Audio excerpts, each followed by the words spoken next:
Why do we have to vote for lawmakers instead of voting for the laws themselves? The idea is that an elected representative is supposed to devote full-time effort to the task and develop some expertise so that they know the difference between something that just sounds good and actual solid policymaking, and so we don't have to hold a referendum on a weekly basis to vote on all the things. Drafting legislation, not just voting yes/no, is also a significant task, especially when it gets down into the details. You can't feasibly stage a public vote on every little question of how paragraph 3 of subsection 2 should be phrased, but differences in exactly how a law is worded can be significant. You ask citizens to take an hour to vote for one person every 4 years and less than 12 even try, and now you expect them to show up every Monday? Direct democracies like you describe have historically been unworkable and prone to collapse into tyranny. As others have said, government is not something to get Dunning-Kruger about, and there's no avoiding dedicated experts or elites. In a direct democracy, you still require some sort of curating influence or its programmers, a censor if you will.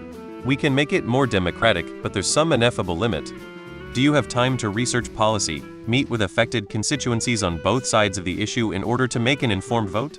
Do you want to spend time voting on some arcane bill affecting subsidies to purple potato farmers due to eclipse damage?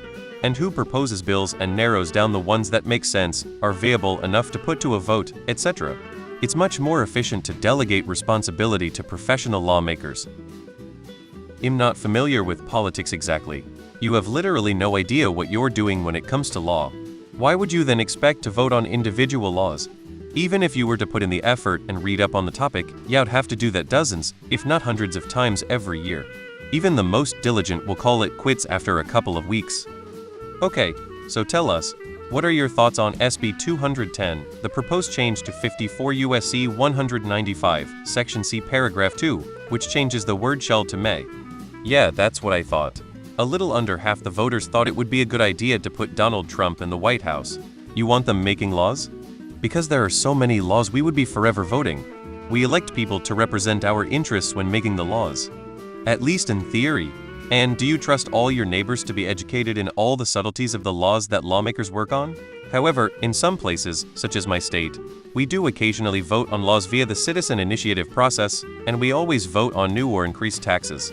If we are talking about the US, this is why we are a democratic republic vs a straight democracy. Pure democracies were shown to have some serious flaws. In ancient Greece, it was easy to buy a vote on specific laws. There's also the fact that the average citizen is not informed like a career politician, and thus may vote directly against their interests unintentionally. Then finally, there is voting fatigue. If you had to vote on every law, federal, state, and local, you'd probably be voting on the daily. It's hard to remain informed on the daily. In a republic, only certain officials are able to make policy decisions.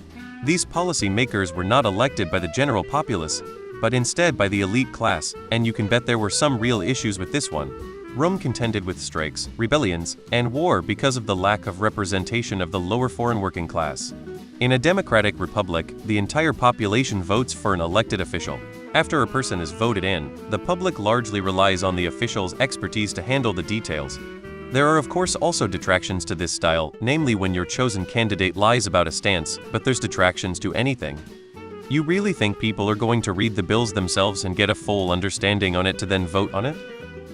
You cannot possibly be an expert on every single issue or even pay attention to every issue casually, because you have a job to do. Representative democracy leads to better informed governance. A lot of the political referendums that have happened, especially ones relating to economic issues, so not straight moral arguments like should X be legal or not, have had terrible effects.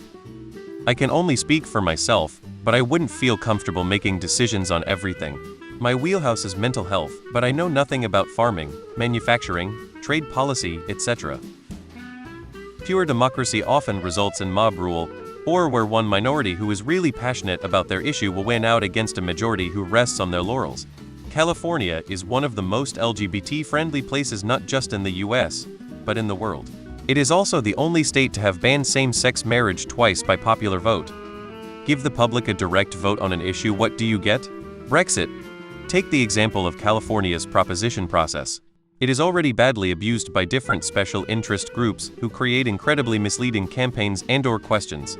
Ordinary people simply do not have the time or expertise to go through a lot of these things and simply rely on guidance from the media or a political party for how to vote. Now imagine that on a national scale.